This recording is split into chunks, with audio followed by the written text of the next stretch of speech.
Hi, I'm Dan Kmeyer, your non-tech talking tech guy with West Valley Technical Services.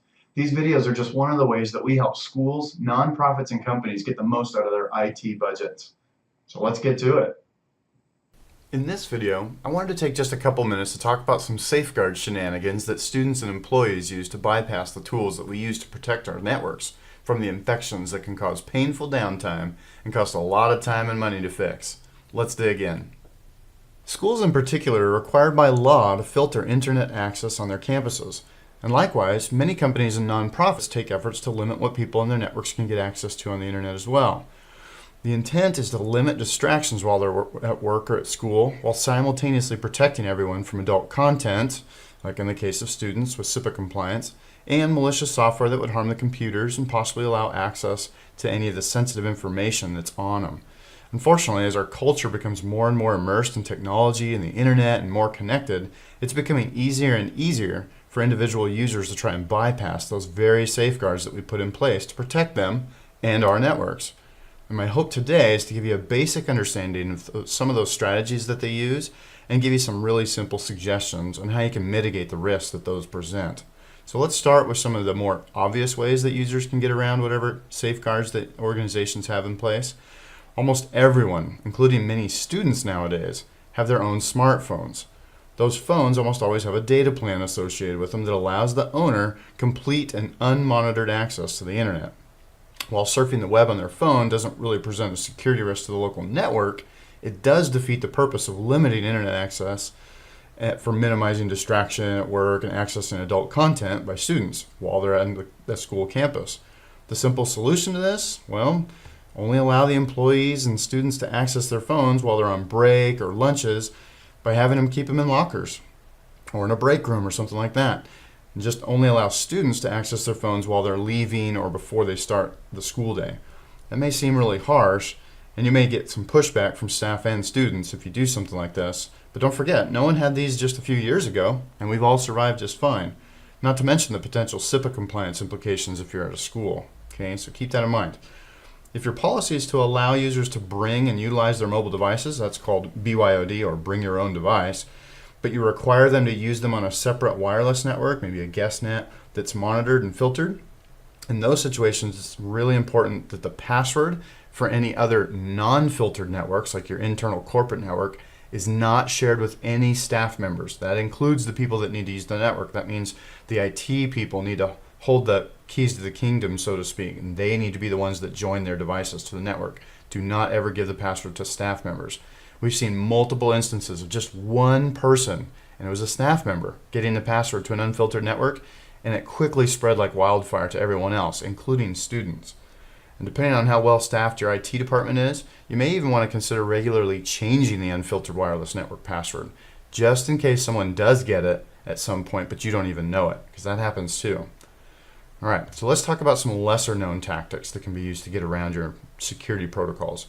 These are going to include things like VPNs, proxy services, and remote access protocols. It all sounds kind of Greek, I'm sure, but let's go through each one. A VPN, or virtual private network, it allows a user to connect their computer that's at the school or a workplace to another remote network over the internet, essentially putting their computer on that remote network instead of yours, where it's being filtered. It works by forwarding all the network traffic to and from that person's computer that they're working on over to the remote network first before it goes out to the internet, which essentially bypasses whatever solution you have in place that looks at the internet traffic on your network, because it can't see it. All it sees is that your computer is talking to another computer out there on the internet. It has no idea what websites you're actually going to. Okay? Proxy services work in a similar manner, almost identical actually, so they give the same results.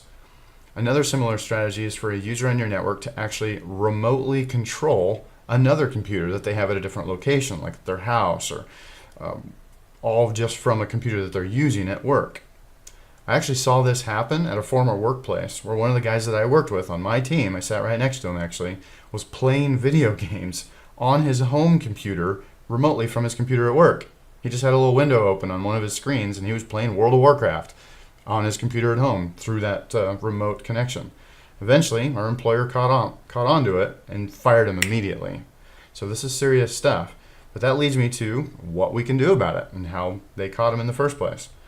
First, if what we've been discussing is a concern to you, it's important that you have a good filtering and monitoring solution in place on your network so that you can have the right amount of visibility into what's going on so that you can take action in the first place. A good content filter that also provides what's called application control is a must. That will allow the filter to block any activities that it sees from VPNs, proxies, and maybe even remote access.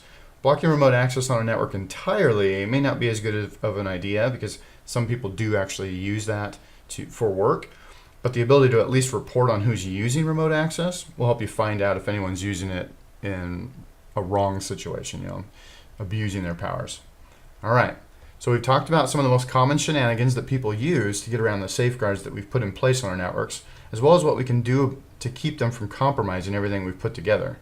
Hopefully you'll be more comfortable managing all this going forward, but if not, or if you have some questions about anything we talked about today, don't hesitate to drop us a line at our website and we'll be happy to point you in the right direction. We also offer free on-site network audits for organizations in the southern Idaho region, so if that's you, feel free to take advantage of that too. All right, that does it for this video. Feel free to reach out to us at 208-477-1837 or head out to our website, wvtsboise.com, if you have any questions. Hit that contact button up in the top corner and we'll be happy to send you links to software and even get yourself a copy of our free guide to saving money on IT. I can tell you of customers that have saved over $1,600 a month just by following the free advice that we offer in here.